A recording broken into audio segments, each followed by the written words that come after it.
पहला वर्ड आया दोस्तों इररिफ्यूटेबल, वर्ड के लास्ट में बीएलई है ना, ऐसे वाले वर्ड एडजेक्टिव की तरह यूज होते हैं जिसका मतलब है इम्पॉसिबल टू डिनाई, जिसे मना करना इम्पॉसिबल है, उसी को बोलते हैं इररिफ्यूटेबल है ना जी। तो इसी का सिनोनिम बनेगा इनकॉन्ट्रोवर्टेबल, इनडेब्यूटेबल, यानी जिस पर कोई डाउट नहीं हो सकता, कोई कंट्रोवर्सी नहीं हो सकती। ऑपोजिट बनेगा जिस पर कंट्रोवर्सी हो सकती है, अगर ये बनता डबटेबल या फिर बनता डिस्प्यूटेबल या कंट्रोवर्टेबल, क्वेश्चनेबल, इन सब का मतलब होता है सवाल के घेरे में रखना, सवाल के घेरे में रखना। हाँ जी, आगे इसका दोस्तों सेंटेंस यूज है, खुद से पढ़ोगे होमवर्क में, पीडीएफ डाउनलोड करने के बाद, पीडीएफ डाउनलोड करने के लिए कमेंट में पिन कर देता हूं पीडीएफ, आप डाउनलोड कर लेना।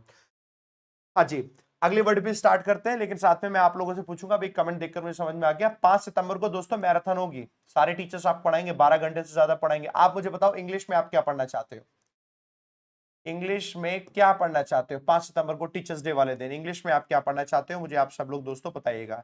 टीचर्स डे वाले दिन इंग्लिश में क्या पढ़ना चाहते हो, कमेंट बॉक्स में बताइएगा सारे के सारे लोग। अगला वर्ड है अनडिनाइबल, बीएलई दिया है, एडजेक्टिव की तरह इस्तेमाल होगा। कैन नॉट बी डिस्प्यूटेड, जिस पर डिस्प्यूट नहीं हो सकता, वही अनडिनाइबल है, जैसे पहला वर्ड था। इसी को हम बोल सकते हैं अनअसेलेबल, इनकॉन्टेस्टेबल, जिस पर कोई कॉन्टेस्टेशन नहीं, कोई उस पर अटैक नहीं किया जा सकता। अनडिनाइबल, अस्वीकार्य नहीं है जो चीज, बट जिस पर डाउट है वो डब्ल्यूएस है, कॉन्टेस्टेबल है, तो दोनों दोस्तों एंटोनम बन गए। तो समझ लो पहले जैसा ही वर्ड आ गया आपके सामने, ठीक है।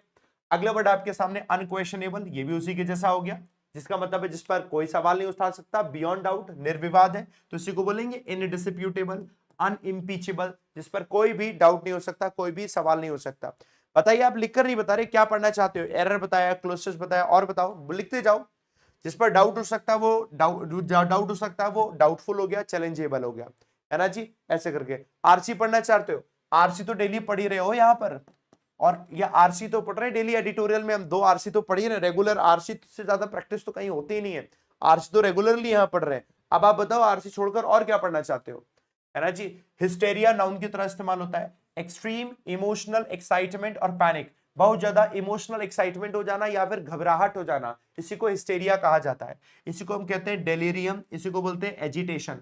दोनों ही दोस्तों सिनोनिम बन गया। कामनेस होता है शांत रहना, कंपोजर भी होता है शांत रहना, तो दोनों ही दोस्तों एंटोनम बन गए हैं, है ना जी। ओके, अगला वर्ड है मीनेस, नाउन की तरह इस्तेमाल होता है, ए थ्रेट और डेंजर, एक बड़ा खतरा होना, डेंजर होना, इसी को मीनेस कहते हैं। इसी को हम कहते हैं पेरिल, ये होता है हजार्ड, दोनों का मतलब हो जाता है दोस्तों खतरा होना। सेफगार्ड हो जाता है सेफ्टी, प्रोटेक्शन भी हो जाता है सेफ्टी, तो दोनों ही दोस्तों एंटोनम बन गया सेफ्टी, ठीक है जी। आप लोग बता ही नहीं रहे हो कि क्या पढ़ना है, बता ही नहीं रहे हो आप लोग कि क्या पढ़ना है, क्या पढ़ना वढ़ना नहीं चाहते हो, क्या पढ़ाई वढ़ाई नहीं करना चाहते हो, क्या बताओ, बता दो ना क्या पढ़ना है, बताओ आप लोग, सब लोग अपने आइडिया दो, और अभी बताना, वीडियो खत्म हो जाए तभी भी आइडिया दे रहे, क्योंकि मैं वही पढ़ाऊंगा जो आप चाहते हो, ठीक है।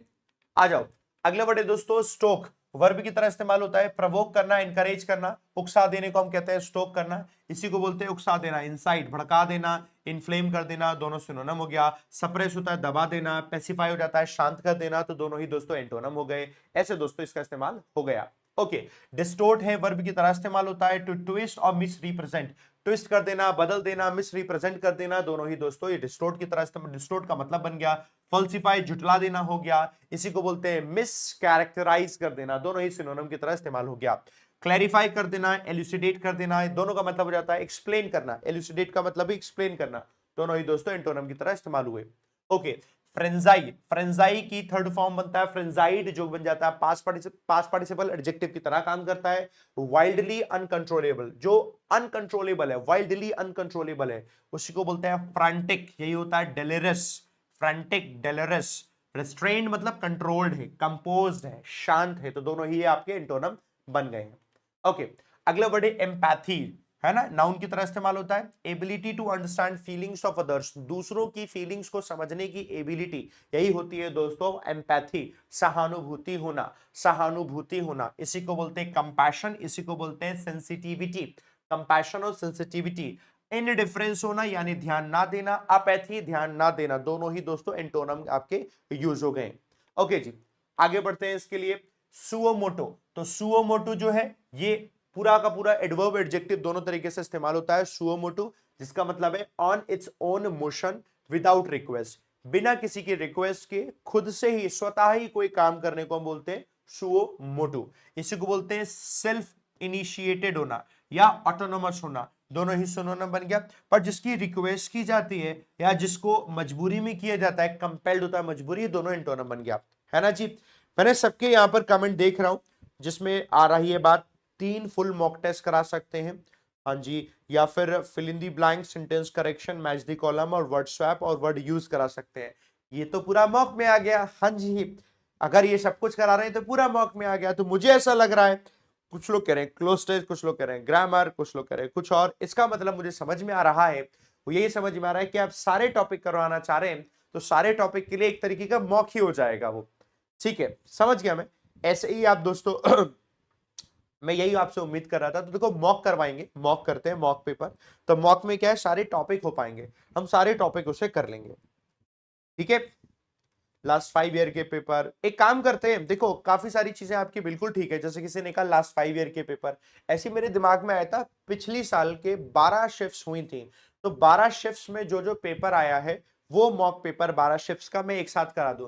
बट वो अकेले मैं 5 तारीख को इसलिए नहीं करा पाऊंगा क्योंकि सारे टीचर्स पढ़ा रहे होंगे, क्योंकि वो 12 शिफ्ट्स का पेपर कराने का मतलब है मेरी मैराथन कम से कम 10 घंटे की तो खुद ही हो जाएगी। तो 12 घंटे की मैराथन में तो हम चारों लोग पढ़ा रहे, तो कल तो हम 3 या 4 जितने पेपर होंगे वो कर लेंगे, ठीक है, और मॉक पेपर कर लेंगे, ऐसा मैं समझ पा रहा हूं। और उसके बाद क्या करेंगे, सैटरडे आएगा तो सैटरडे का शायद अगर मैं गैप ले पाऊं तो गैप लेकर फिर जो संडे आएगा या फिर एक दिन हम लेके, फिर एक दिन हम मतलब एक दिन का गैप लेके, मेरा कहने का मतलब फिर एक दिन में पूरी सोच रहा हूँ 8-9 घंटे की क्लास ले लूं आपके लिए। बताइए क्या कहते हो आप। इसी विशाल परियार यूट्यूब चैनल पे ले लूंगा मैं पूरी 7-8-9 घंटे की क्लास ले लूंगा, जिसमें जितने भी मॉक पेपर आए होंगे अब तक के 12 का 12 शिफ्ट्स के सारे एक साथ करा दूंगा, प्रीवियस ईयर पेपर वाले, मतलब पिछले साल के। तो आपको बहुत अच्छा आइडिया लग जाएगा, सही रहेगा ना। तो वो सोच रहा हूँ संडे करा दूंगा। तो आज आपने मेरे को बोल दिया तो अब मैं सोचूंगा कि कब करा सकता हूँ, उसका टाइम डिसाइड करूंगा, उसका डेट डिसाइड करूंगा और शाम तक आपको क्लैरिफाई करके बता दूंगा, ठीक है। शाम को भी क्लास करता हूं, दोपहर 2 बजे भी क्लास करता हूं, मैं बिल्कुल बता दूंगा। बहुत बढ़िया दोस्तों, आइए आगे बढ़ते हैं दोस्तों। इसी बात पे लाइक बटन पे प्रेस हो जाए और चैनल सब्सक्राइब नहीं किया तो प्लीज चैनल भी सब्सक्राइब कर लीजिएगा बाबू एवरीवन। अगला वर्ड है दोस्तों फॉल आउट। नाउन की तरह इस्तेमाल होता है, निगेटिव कॉन्सिक्वेंसेस को, परिणाम निगेटिव जो आते हैं उन्हीं को फॉल आउट कहते हैं। इसी को बोलते हैं रिपरकशन, इसी को बोलते हैं आफ्टरमैथ, दोनों ही सिनोनिम हो गया। बेनिफिट होना, एडवांटेज होना, दोनों ही इसके एंटोनिम बन गए हैं। ओके, लर्नड, लर्न की थर्ड फॉर्म है लर्नड, जिसका मतलब होता है हाईली एजुकेटेड या हाईली नॉलेजेबल पर्सन होना, उसी को बोलते हैं लर्नड।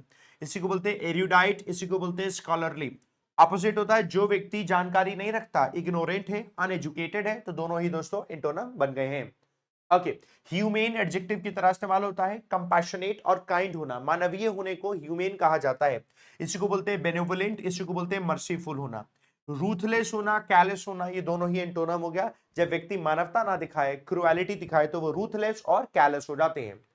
अगला वर्ड है दोस्तों नोटोरियस। नोटोरियस एडजेक्टिव है क्योंकि ओयूएस वर्ड के लास्ट में एडजेक्टिव में लगता है एलवाई तो बनता है एडवर्ब, विच मींस इनफेमसली नोन। कोई व्यक्ति गलत कामों के लिए जाना जाता है कुख्यात रूप से, उसी को बोलते हैं नोटोरियसली। इसी को बोलते हैं इनफेमसली, डिसरेप्यूटेबली, दोनों ही सिनोनिम बन गया।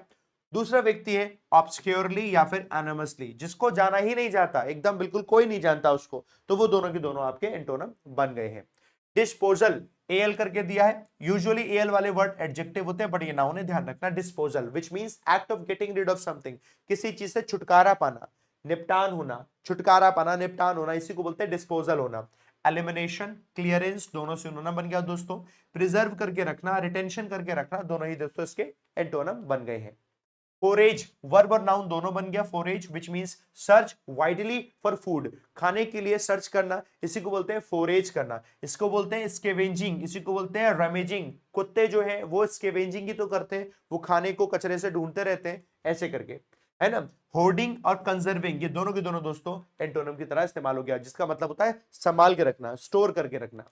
ओके जी, अगला वर्ड है हेपलेस। वर्ड के लास्ट में एलईएसएस है, एडजेक्टिव की तरह इस्तेमाल होगा।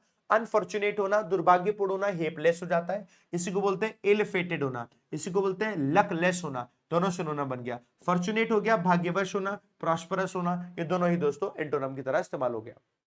प्यूनिटिवली, प्यूनिटिव एडजेक्टिव है, एलवाई लग गया, बन गया adverb, which means in a harsh और पनिशिंग वे, दंडात्मक रूप से कोई काम करना, ये होता है प्यूनिटिवली। इसी को बोलते हैं रिप्रेसिवली, इसी को बोलते हैं विंडिक्टिवली, दोनों ही सिनोनिम बन गया। लीनियंट तरीके से कोई काम करना, रिलैक्सेशन दे देना, कोई दंड नहीं दिया जा रहा है, वो मर्सीफुली, लीनियंटली, दोनों ही एंटोनिम की तरह इस्तेमाल हो गए हैं। अगले वर्ड है एबज, एडजेक्टिव की तरह यूज होता है, फिल्ड विद नॉइज और एक्साइटमेंट, नॉइज और एक्साइटमेंट से भर जाना अबज है, इसी को बोलते हैं हमिंग।